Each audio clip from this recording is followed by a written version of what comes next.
जय हिंद साथियों, स्वागत है आपका self study classes YouTube channel और ऐप में। दोस्तों, अभी तक अगर आपने सेल्फ स्टडी क्लासेस का ऐप डाउनलोड नहीं किया तो सेल्फ स्टडी क्लासेस का ऐप डाउनलोड कर लें। अगर आप हिंदी साहित्य को बहुत अच्छे से पढ़ना चाहते हैं, पेड क्लास में पढ़ना चाहते हैं दोस्तों, तो आप सेल्फ स्टडी क्लासेस का ऐप डाउनलोड कर लें प्ले स्टोर से। आपको प्ले स्टोर में सर्च करना है सेल्फ स्टडी क्लासेस, ठीक है। तो दोस्तों, आज हमारा डाउट्स वाला सेशन है। डाउट्स वाले सेशन को हम पढ़ते हैं। यूट्यूब में आपको सर्च करना है self study classes with Sumit Jain, ठीक है। आपसे एक क्वेश्चन पूछा जाता है दोस्तों, क्षयी रोमांस का कवि किसे कहा जाता है? क्षयी रोमांस का कवि किसे कहा जाता है? अब एक क्वेश्चन और बनता है दोस्तों आपका, एक बनता है प्रेम रोमांस का कवि। एक सीधा सा क्वेश्चन प्रेम रोमांस का कवि बन जाता। आपसे पूछा जाता है क्षयी रोमांस का कवि किसे कहा जाता, आपका डाउट्स रहता है प्रेम रोमांस को लेकर के, है ना। अब यहां पर देखना, दोनों डाउट्स आपके क्लियर होने वाले हैं। क्षयी रोमांस का कवि किसे कहा जाता है तो आपको लगाना है दोस्तों हरिवंश राय बच्चन। किसे कहा जाता है?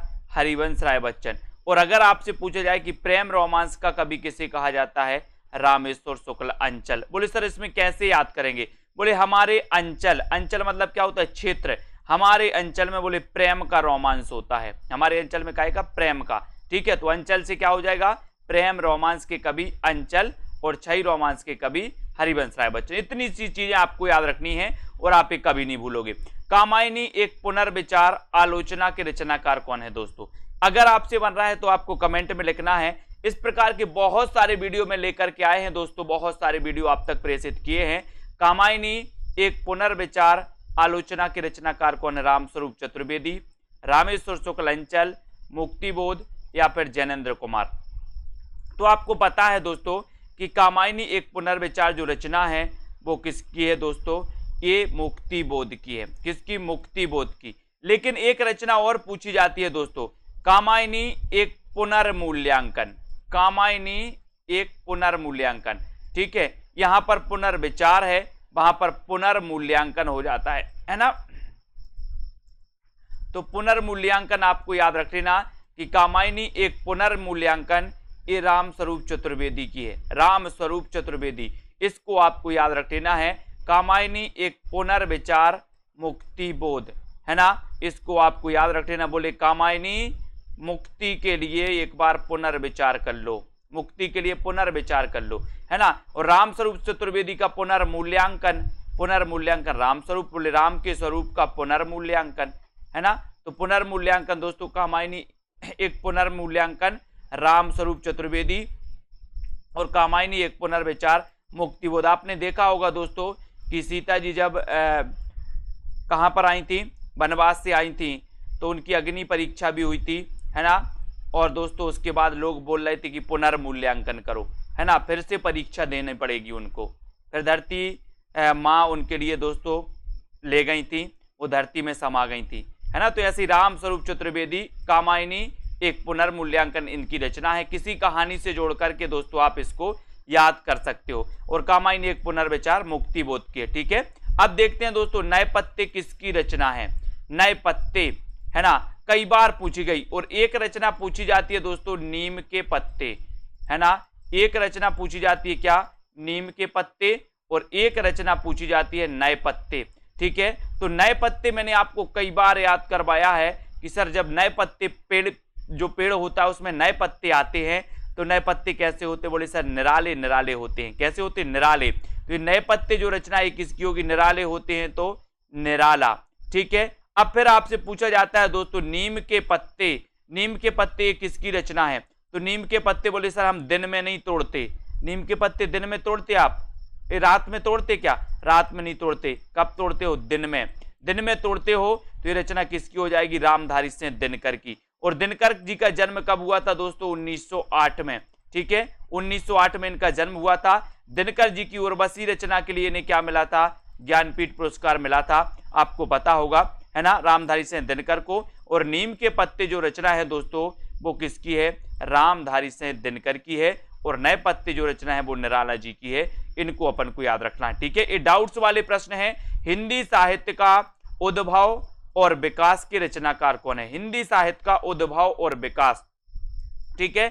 अब दोस्तों एक क्वेश्चन इसी से सेम पूछ लिया जाता है जो हम आपको बता रहे हैं, आपसे बन रहा है, तो कमेंट में लिखें हिंदी साहित्य का उद्भव और विकास की रचनाकार कौन है, और यहां पर दे दिया जाए दोस्तों हिंदी भाषा का उद्भव और विकास।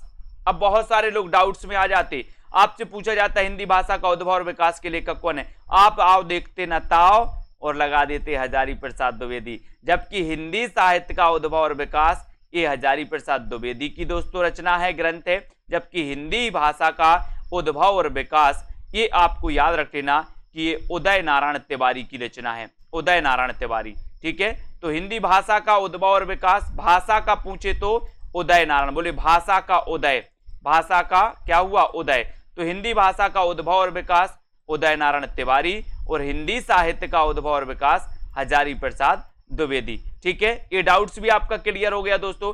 अगला क्वेश्चन आपसे पूछा जाएगा छाया कहानी संग्रह की रचनाकार कौन है, छाया कहानी संग्रह की रचनाकार कौन है, तो लगभग सभी लोगों को पता है दोस्तों, आपको पता है छायावाद के प्रवर्तक जयशंकर प्रसाद का कहानी संग्रह है दोस्तों एक छाया, है ना। जयशंकर प्रसाद का जन्म कब हुआ था दोस्तों, 1889 में। ठीक है, तो जयशंकर प्रसाद का दोस्तों छाया कहानी संग्रह है। लेकिन अगर आपसे पूछा जाए कि छाया कहानी किसकी है, छाया कहानी किसकी है, तो आप क्या बताओगे, अज्ञेय। छाया कहानी किसकी है, अज्ञेय। छाया एकांकी किसकी है, तो छाया एकांकी सुदर्शन जी की है।